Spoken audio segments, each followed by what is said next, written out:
கர்த்தருடைய பரிசுத்த நாமத்துக்கு மகிமை உண்டாவதாக. வினோதங்கள் என்கிற தலைப்பின் மூலமாக உங்களை சந்திப்பதிலே மிக்க மகிழ்ச்சி அடைகிறேன். இன்றைய வினோதங்கள் தலைப்பில் இடம்பெறும் செய்தி தவறான பாதை.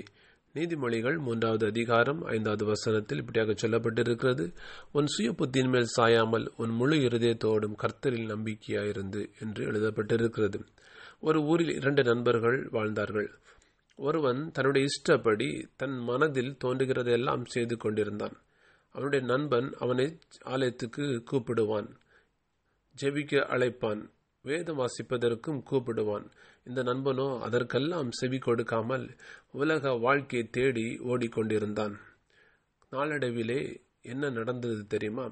அவனுடைய வாழ்க்கையில் ஒரு பெரிய ஆபத்து நேரிட்டது.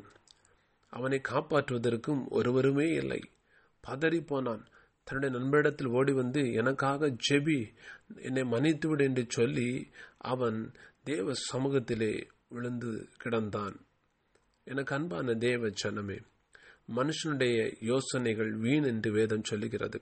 அதனால் ஒரு பிரயோஜனமும் இல்லை என்பதை மறந்து விடாதீர்கள்.